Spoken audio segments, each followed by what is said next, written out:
معزز ناظرین محترم، السلام علیکم ورحمۃ اللہ وبرکاتہ۔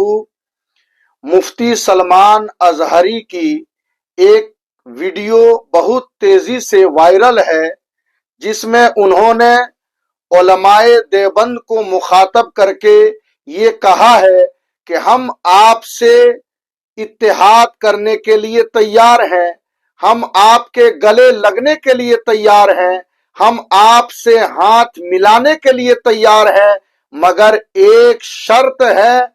وہ کیا کہا ہے؟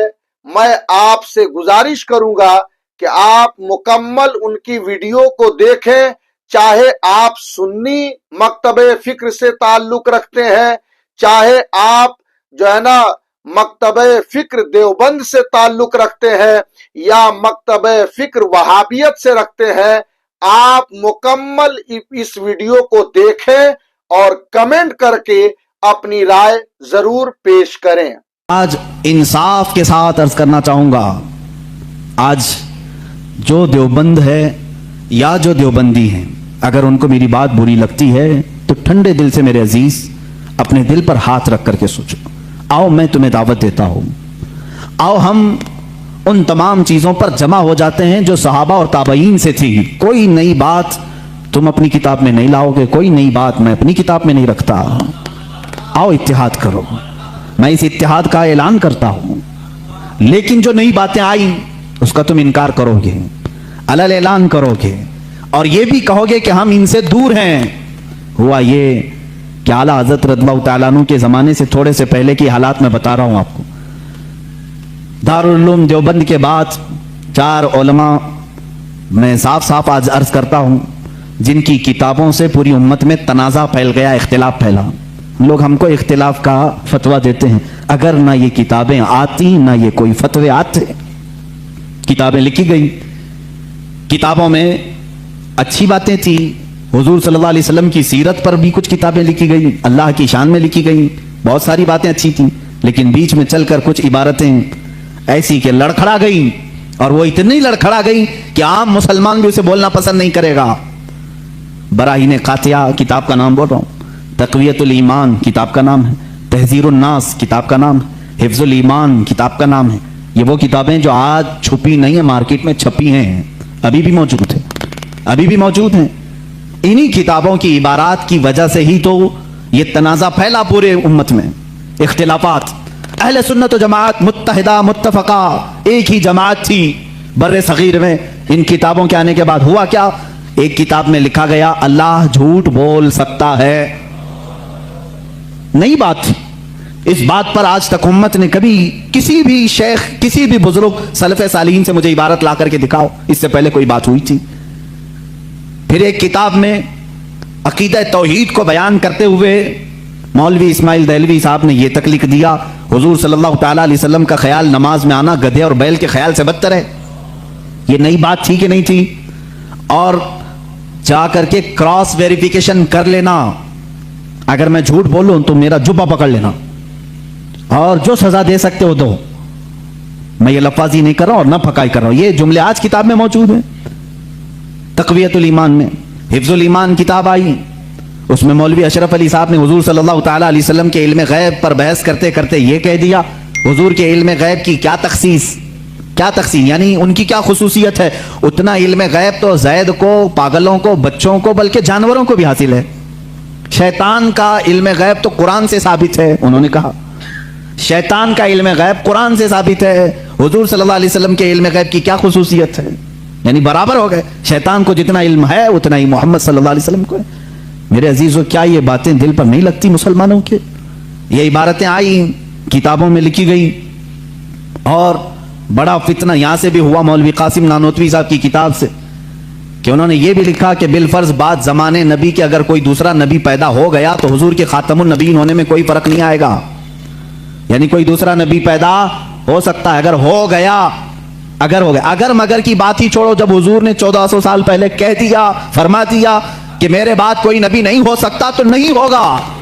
آپ کتاب میں یہ نئی بات لکھنے کی کیوں ضرورت پیش کی؟ آپ کو کیوں ضرورت پیش آئی کہ اگر اب کے زمانے میں بھی کوئی نبی آئے گا تو حضور کے خاتم النبیین ہونے میں کوئی فرق نہیں آئے گا؟ تو آپ کی اس بات سے پتہ نہیں کتنے محلوں میں کہاں کہاں کوئی نبی ہونے کا اعلان کر دے گا. عزیزان گرامی وقار، یہ کتابیں پورا کا پورا ہندوستان ایک کھلبلی مچا چکی تھی، کوہرام بپا تھا، تنازعات میں گر گئے.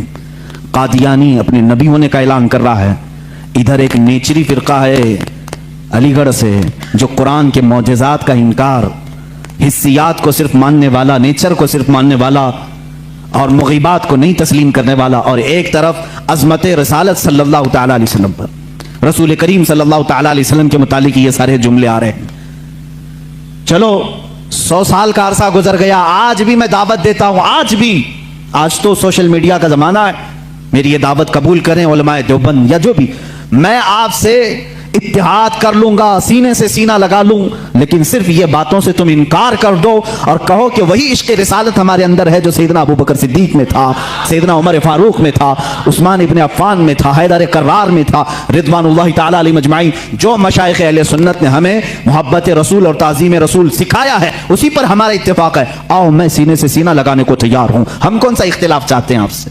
ہم کون سا اختلاف چاہتے ہیں؟ ہمارا یہ ایک بات یاد رکھ لیں، اگر میں آج نام لے کر کے کسی کو کہہ رہا ہوں تو صرف اس لیے کہ ہمارا دین ہی یہ کہتا ہے جو ان سے نہ آشنا ہو اس سے ہمارا کوئی تعلق بھی نہیں. ہمارے رشتے ناتے اگر ہیں تو صرف عظمت رسالت سے جڑے ہوئے ہیں.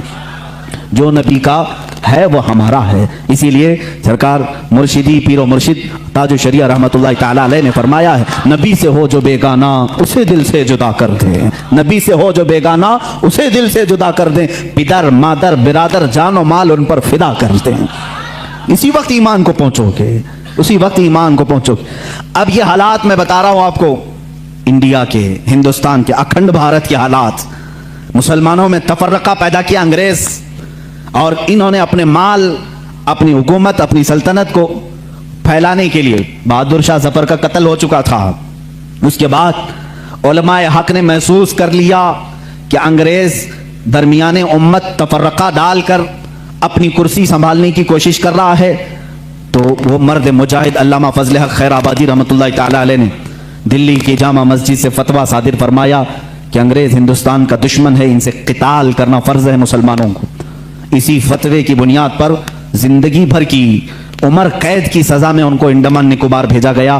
وہیں پر ان کی وفات ہوئی. آج مزار بھی ان کا جزیرہ انڈمان میں ہے. مولانا کفایت علی کافی رحمۃ اللہ تعالی علیہ، جو 1857 کی یہ جو غدر ہے اس کے بعد کے علماء اہل سنت کی بات میں کر رہا ہوں، انہوں نے محسوس کر لیا اسی زمانے میں کہ انگریز نے فرقہ پیدا کر دیا ہے. کچھ علماء اس کی بولی بول رہے ہیں. ظاہر سی بات ہے، یہاں کچھ علماء جو مدرسہ بنا رہے تھے ان کو ماہانہ مشاہرہ مل رہا ہے انگریز حکومت سے.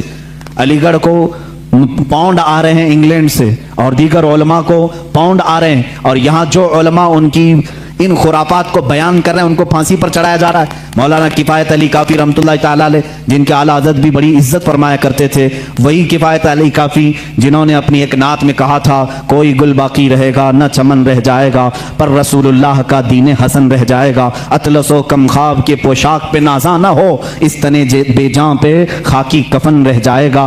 یہ جو نعت انہوں نے لکھی تھی اس وقت جب آپ کو پھانسی کے پھندے پر چڑھایا جا رہا تھا. یہ مولانا کفایت علی کافی. پھر مولانا عنایت احمد کاکوروی رحمۃ اللہ تعالی علیہ، جن کو جیل کی سلاخوں کے پیچھے انگریزوں نے بند کیا.